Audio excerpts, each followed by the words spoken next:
have 3 minutes. Thank you, Dawn, and thank you, Weatherford Tea Party, and all of you who have come out tonight to participate in this process. I am encouraged by what's happening in Texas, what's happening across the country. I've spent nearly 20 years trying to shake people out of the recliner and get us involved in public policy debate. I had the opportunity last June to speak before the Republican Party State Convention. And I said, you know, I've traveled, at that time I had traveled all around greater Southeast Texas, and I knew something that Republican Party leadership didn't understand, and that is that the base is very united. We are very united. We are very committed to furthering the agenda of a constitutional republic, to living under the U.S. Constitution, the best blueprint ever laid for a free and prosperous society. Unfortunately, our elected leadership hasn't gotten that message. I was at an event in Houston this week, and one of my noted opponents made the comment that we should trust and verify. And I told Gwen on my team today, I said, you know, I think that's no longer valid. We shouldn't believe a word that comes out of their mouth.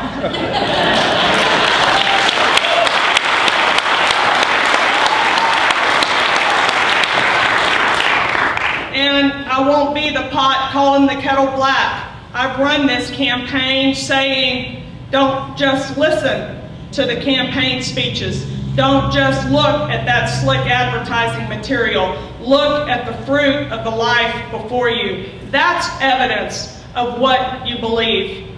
Are we going to elect people who will walk their talk? And in this race, we don't have a 3-way contest. We have a 2-way contest. Big government that's going to leave the border wide open, that's going to bait and switch illegal immigrants, begging them to come in here with promises of free health care, reduced tuition, citizenship.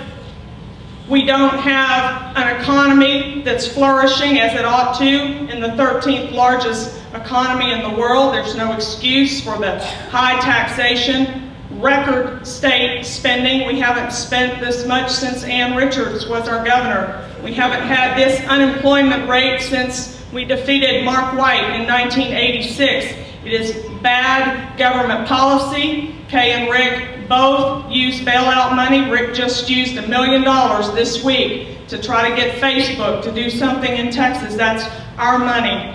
This is about restoring a constitutional republic, a limited government, and I look forward to talking about those ideas with you as the evening goes on. Thank you very much.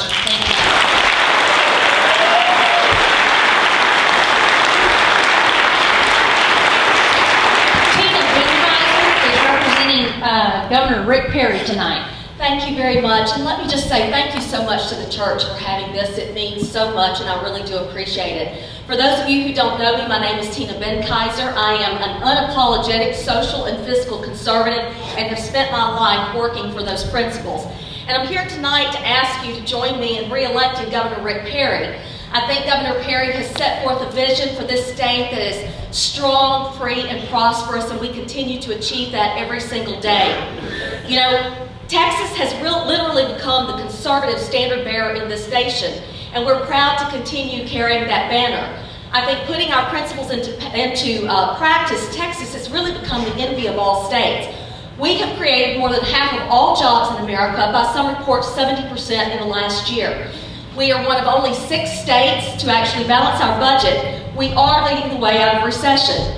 Now, at this time, we have one of the lowest overall tax burdens in the nation. We have one of the lowest overall debt burdens in the nation. We have no state income tax, and we have a very reasonable regulatory environment. And as a result of that, we have become the #1 state to do business in America for several years running now. And with our entrepreneurial spirit, we have thousands of small and medium-sized businesses across the state, which is really the backbone of our community.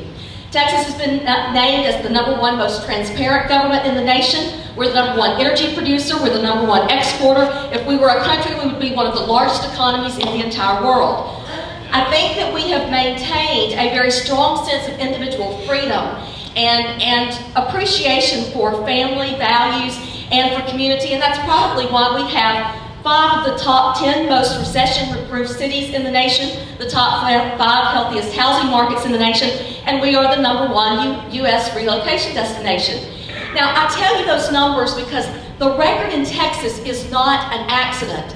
It is the result of conservative leadership that doesn't overpromise entitlement benefits and doesn't strangle economic activity by overtaxing and overregulating its citizens.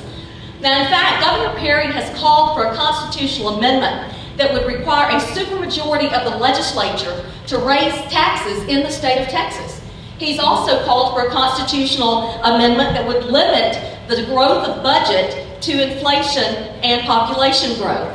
By the way, general spending in Texas has only decreased 2 times since World War II, both of those under Governor Perry's leadership. With regard to Washington, D.C., Governor Perry has stood time after time and said no.